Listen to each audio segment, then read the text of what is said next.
Abantu benshi bakomeza kwibaza bati bisaba imyaka ingahe kubera iki ibintu biza bikaza ari uburozi abanyarwanda bakaba bamwe mu bantu babirya ejo cyangwa ejo bundi leta ikaza ngo twakoze amakosa twaribeshye hashize imyaka iningi.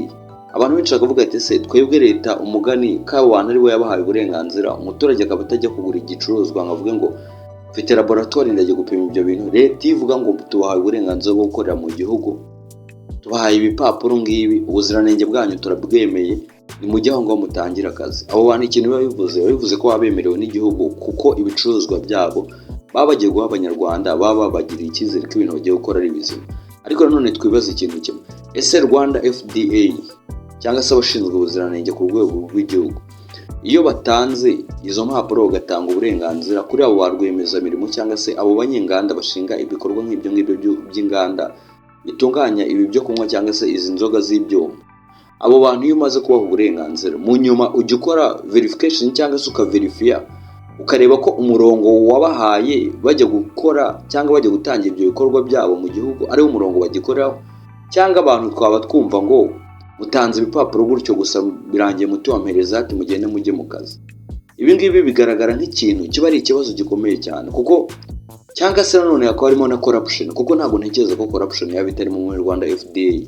Nta kuntu wambwira ko abantu bashinzwe ubuziranenge bw'ibiribwa ndetse n'imiti ari bamwe mu bantu bagenda bakicara ku buryo inzoga ziza zikaza ari inzoga ziri harmful cyangwa se inzoga zica zifite ubumara ku buryo ibintu biza bikica abanyarwanda bikamara hafi imyaka irenga 10 izo nganda zimaze mu gihugu.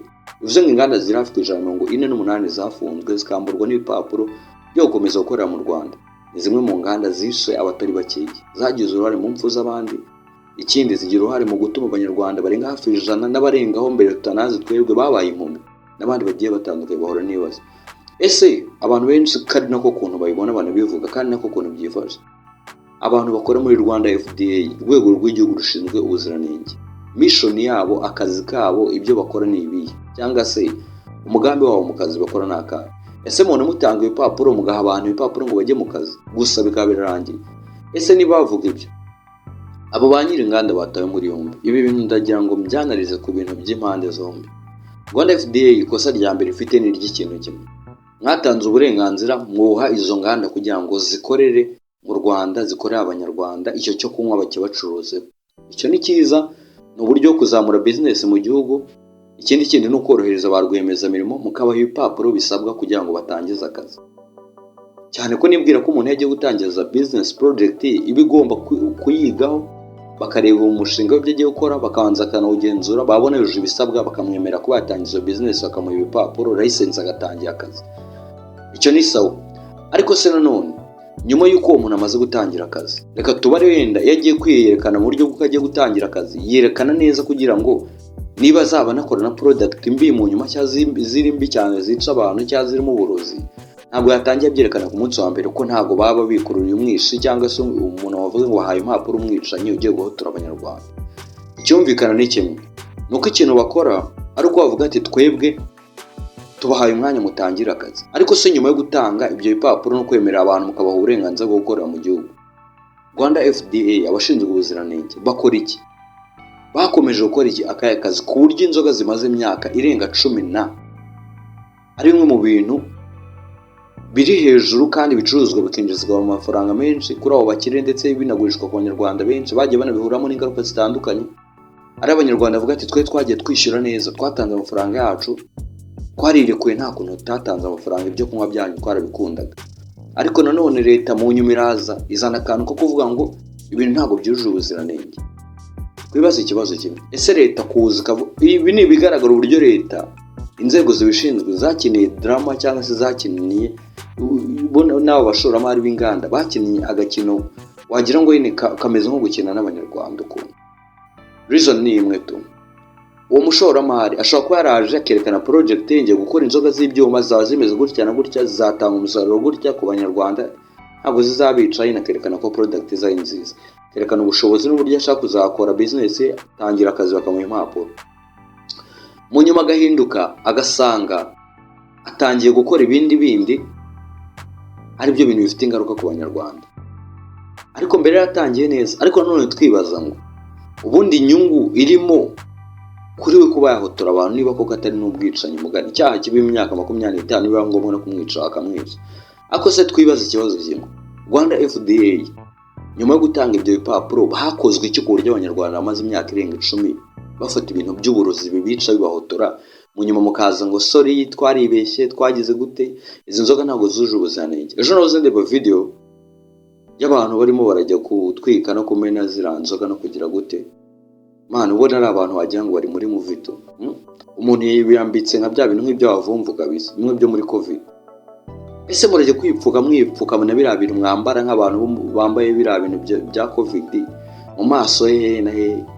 Ibaze just akosha abanyarwanda mugira ibikabyo bitabaho to nise ubwo babihishe ikine kujya baberekane kuri ibindi izo nzoga zirakaze ibiki n'ibiki. What are they trying to show? Cyase barashaka kwerekana ikitu. Wowe kuzifata just tujye kuzimena ine wigize umuntu zitadukora zitajyayo bro, ziratwara zinyweye n'abazinyweye bakazipakira mu nda ntago bazitinya kuri nanswe noneho zifasha agiye kuzimena. Swari ibintu ine cyakora ine tugira ubuntu bw'ubukabyo cyane n'uwo bishyize mu nda nta bitinya kuri noneho ufashe injerekani agiye kumena yipfutse n'amaga mu maso ibiki n'ibiki shaje kabye kibaho muri ino kabisa.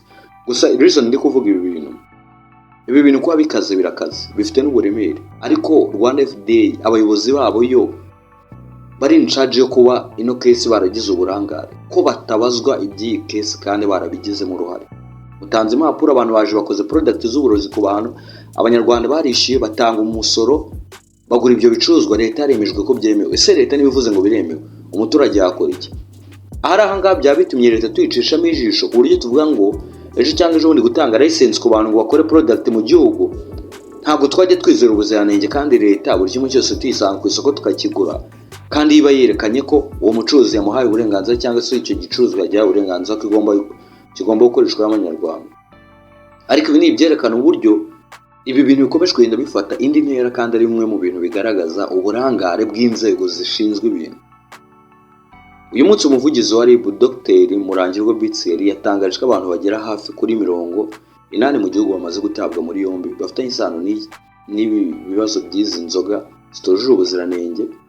16 berekanywe uyu munsi, ndetse no muri 16 berekanywe harimo batandatu b'abakuru cyangwa se abayobozi b'inganda. Harimo Ntihana Bose Samuel wa Ingufu General Limited, twavuga ko ari nka CEO cyangwa boss wayo uyihagarariye. Harimo n'abandi bantu bandi, ubwo abo ni 6 b'abayobozi.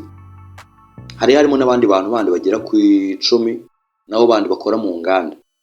Abo bantu barenga 16 bafatiwe mu mujyi wa Kigali. Muri 80 ibi ni ibyerekana uburyo bagiye bakora investigation bagafata abantu mu bice bigiye bitandukanye by'igihugu. Bivuze mu bantu 16 bafatiwe he Kigali, abandi 60 n'abandi bari mu bindi bice bitandukanye. Kugeza ubu akanya inganda zimaze gufungwa ni inganda hafi 48. Minisitiri w'ubuzima ejo bundi yatangaza ko inganda ziri mu Rwanda zingana na 240.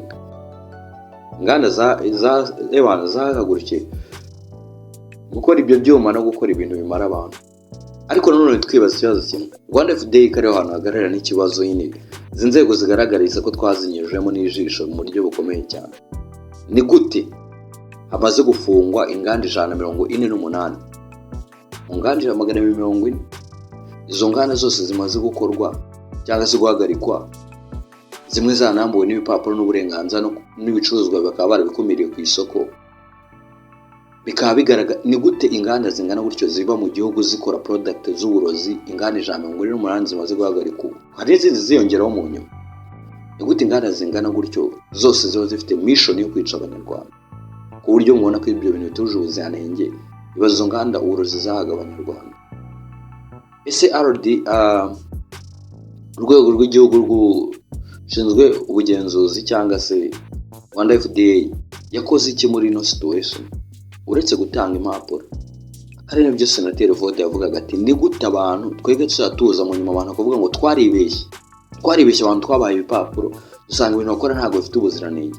Mwibeshye imyaka ingahe? Umwaka umwe, imyaka 2, imyaka 3, imyaka 5, imyaka 6, 7, 10. Ubwo gukina n'abanyarwanda abantu mwemwe mwitwa ko mushinzwe ubuziranenge mwicaye aho ngaho mu biro muhembwa mwambara amakote mwirwa musinyisha imibyizi mukora iki? nyine ubwo bugenzuzi mukora ku buryo mu myaka 10 mutigeze mubasha gufindinga amakuru y'uko ibyo bicuruzwa bihabwa abanyarwanda ari uburozi, ubugenzuzi mukora ni ubu. Izo za ismaka zikabaho abantu bagatanga imisoro za Rwanda Revenue Ewan bagakubitaho to amafaranga yinjiriza igihugu, nyamara ibyo bari gucuruza bigahotora abantu barenga hafi 100 bahorahumye kubera zino nzoga. Uyu n'umubare uvugwa kugeza ubu ngo ariko nawo siwo. Impamvu utari wo nuko hari benshi babiguyemo batanazwe imbere y'inkundura, umuntu wabonaga akabona nyine wenda byagenze bityo yahomye batazi situation. Abandi bantu bani 50 bishwe n'izi nzoga, uretse ko tari na 50 ejo bundi bwakiye mbona umukecuru wo muri Ngoma nawe yamuhotoye, none we yahotoye niyo bita Kiwingo.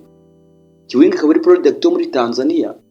Iyo product yo muri Tanzania barayanze bavuga ati twe ntabwo dushaka kunywa iyo nzoga. Product by exporting hanze ya Tanzania, ariko abanyarwanda kugira ngo bumve uburyo twarindushye.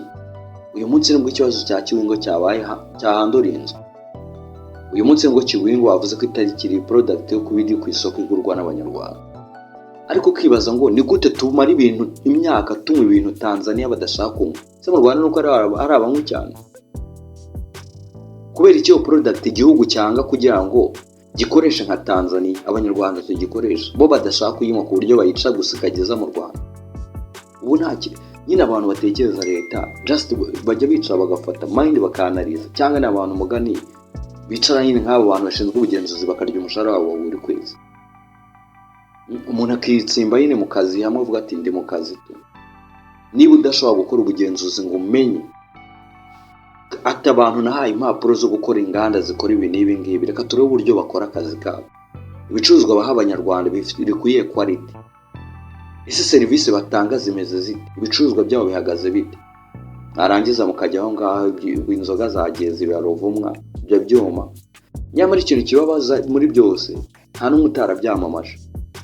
Abanyamakuru bakomeye, amaradiyo akomeye, za Radio Rwanda, za Nde, za Televiziyo Rwanda, buri hantu hose everywhere barabyamamaje barabipromoting. Kandi gukora iyo promotion ni ugusensibiliza cyangwa kwattracting abantu, gukurura abantu, kubareshya kubabwira ati mwebwe mugura ibyo bicuruzwa.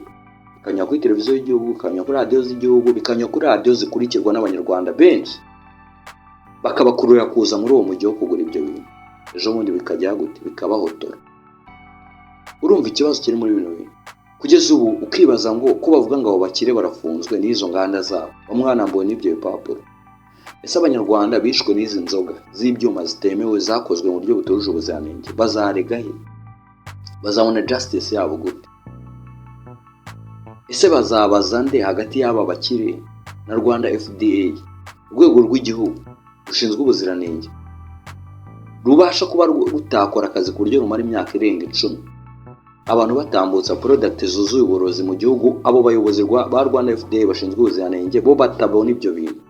Ejo barangiza bakaza ngo twaribeshye abantu turabareka bacururiza mu gihugu, ibicuruzwa batanga n'ibibi, ibicuruzwa batanga n'uburozi. Umunyarwanda ushobora no guhita rw'igihumuri baza kumva ko product ukonsoma abakabaye bakurengera niwe waje kubwira ati twaribeshye, ibicuruzwa twarabaritse barabitanga, twaje kumenya ko byari biri mu burozi. What the fuck? Ibyo bintu nyine biba bishoboka bite? Ibi bintu byerekana uburangare. Umuvugizi wa RIB no munsi Dr. Mwangirwa Bitseri yatangaje ko abantu bagera hafi kuri 80 bo batoye muri yombi, 16 munsi berekanywe, ndetse ahantu harenga hafi 180 h'inganda cyangwa ibikorwa bya ahatunganyirizwaga izo nzoga zitujuje ubuziranenge hamaze guhagarikwa bamwamburwa n'ibipapuro. Ndetse yatangaje ko umuntu ukurikiranyweho icyaha cyo gukora izi nzoga zitujuje ubuziranenge ahanishwa hagati y'imyaka 2 n'imyaka 3 ndetse n'ihazabu y'ibihumbi 300 nicyo cyaha.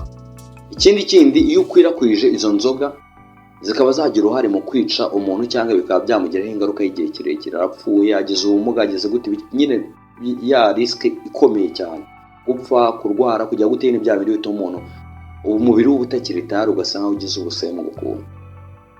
Igihano cyishobora kugera ku myaka 25. Ni icyaha kitoroshye.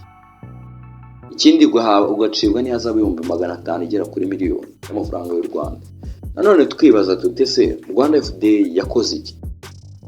Niba ari itanga uruhushya abakiriya bakaba barebwa ati twebwe tugiye gukora ibicuruzwa byacu gutya na gutya, bivuze ngo yabahaye uburenganzira irangije agenda irituramira aho mu biro abantu bakorera amafaranga bakajya baroga abantu imyaka 10 irashira mu nyuma. Sinzi aho yakuye ubwenge aza kumenya ko yibeshye n'abo bantu igasanga yahaye uburenganzira borozi.